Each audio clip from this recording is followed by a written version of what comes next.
Bonjour, si vous prévoyez d'exporter vers ou d'importer depuis l'Ukraine, il est évident que vous devrez comprendre quelle est la situation concernant l'expédition de vos marchandises.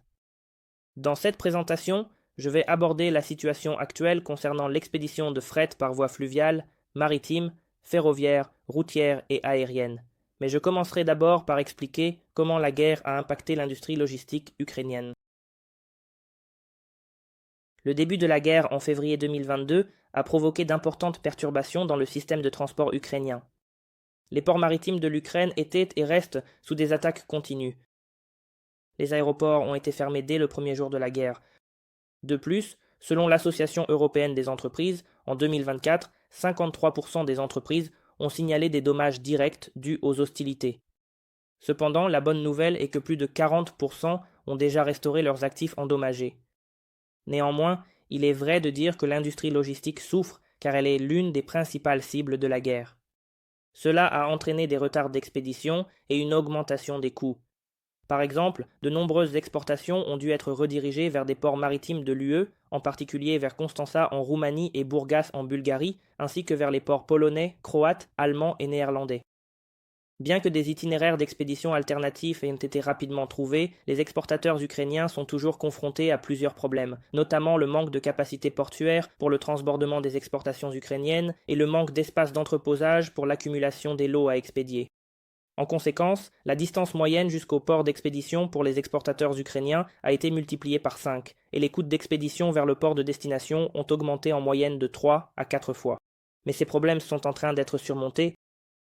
Commençons par le canal le plus simple, le fret aérien. Le fret aérien est le canal le plus simple à traiter car il n'est plus possible. L'espace aérien ukrainien est fermé à l'aviation civile, rendant les vols de fret aérien direct impossibles. Le transport de fret aérien vers l'Ukraine est actuellement assuré principalement par le biais de livraisons multimodales en utilisant les aéroports de pays voisins comme la Pologne, la Roumanie et la Hongrie. Les aéroports de Varsovie, Cracovie, Budapest et Chisinau servent désormais de plaques tournantes clés pour le fret aérien à destination et en provenance d'Ukraine. Les marchandises urgentes sont généralement expédiées vers ces aéroports proches, puis transportées par la route jusqu'à leur destination finale en Ukraine ou inversement. D'accord, les aéroports sont fermés, mais toutes les autres routes restent ouvertes, alors examinons les options par voie maritime. Ici, vous pouvez voir les principaux ports maritimes et fluviaux, ainsi que la façon dont ils sont reliés au reste de l'Ukraine par des connexions routières et ferroviaires. Ainsi, les ports du Danube offrent des routes vers l'Europe centrale et les ports de la mer Noire occidentale sont en activité pour permettre l'accès au reste du monde. Sur les prochaines diapositives, nous examinerons ces options plus en détail. Les routes fluviales, bien que les ports du Danube fonctionnent à moins de la moitié de leur capacité, restent stratégiquement importants pour le transport de marchandises spécialisées vers l'UE et pour le transbordement via le port roumain de Constanta sur la mer Noire vers d'autres pays. Les derniers chiffres pour 2024 montrent que le volume de marchandises expédiées par les ports du Danube s'élève à 17,3 millions de tonnes. Mais, comme je l'ai dit, cela reste inférieur à la moitié des volumes d'avant-guerre, mais c'est néanmoins significatif. Cependant, comme nous le verrons sur la prochaine diapositive, le corridor maritime est de loin le plus important. Pour 2024, cela représente près de 80 millions de tonnes de marchandises, soit plus de 4 fois le volume du trafic fluvial.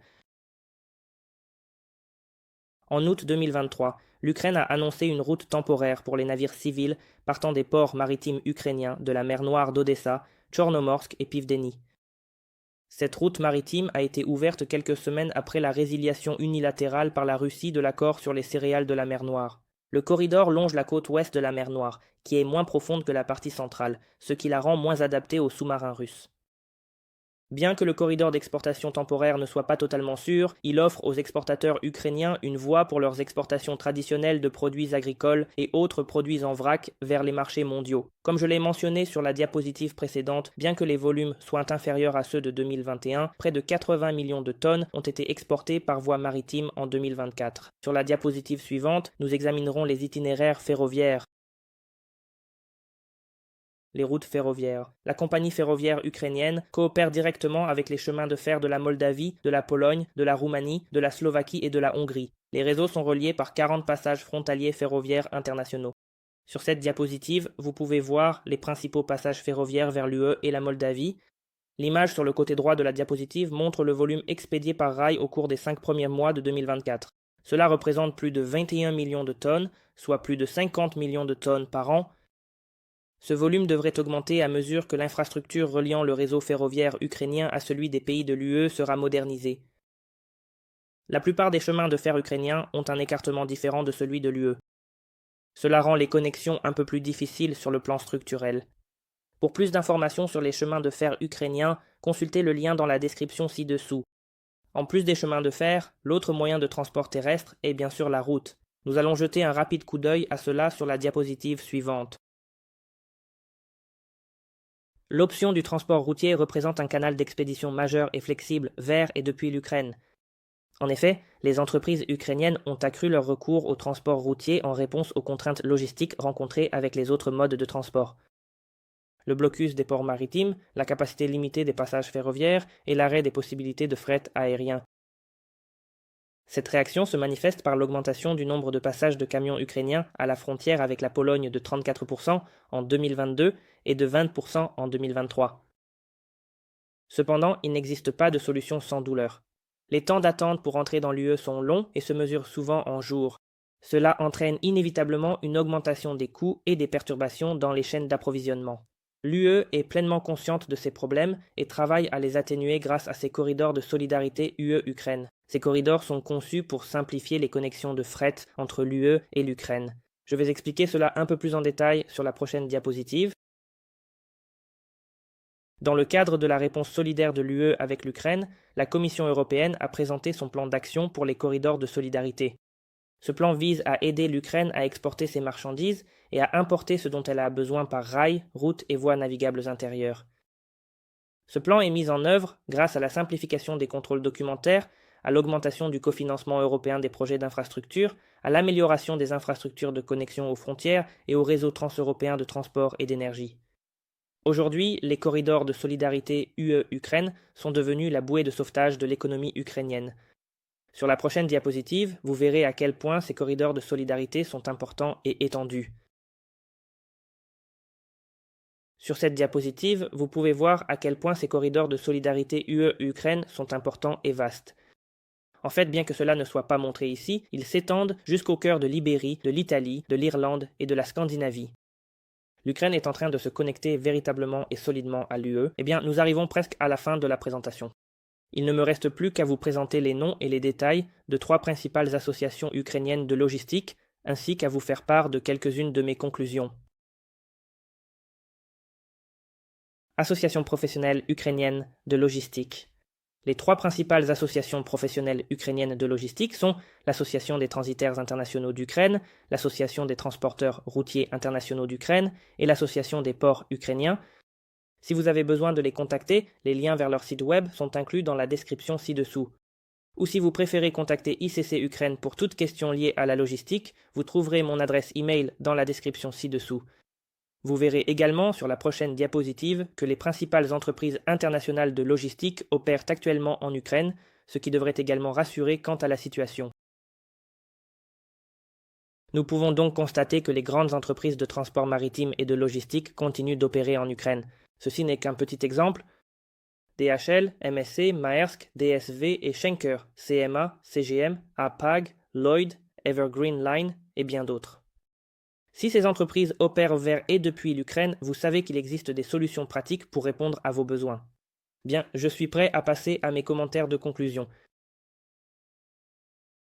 Très bien, voici mes remarques finales. La guerre a engendré différents défis. La fermeture des aéroports, le blocus partiel des ports maritimes ukrainiens, la pénurie de moyens de transport de marchandises, les entrepôts surstockés, l'augmentation des délais de livraison, la hausse des coûts de transport, ainsi que les perturbations de l'approvisionnement en énergie et d'autres désagréments. Cependant, de manière générale, les entreprises ukrainiennes se sont adaptées aux conditions de guerre, elles ont redirigé le fret vers les ports d'autres pays et diversifié leurs itinéraires d'approvisionnement, elles ont restructuré les systèmes d'approvisionnement en carburant et accru l'utilisation du transport routier. Une coopération et une intégration plus étroite avec l'UE ainsi qu'avec ses réseaux logistiques et ses procédures documentaires restent une priorité. La libre navigation à travers les ports ukrainiens de la mer Noire demeure la base de la stabilité économique en Ukraine. Voilà, il ne me reste plus qu'à vous remercier pour votre intérêt et votre attention.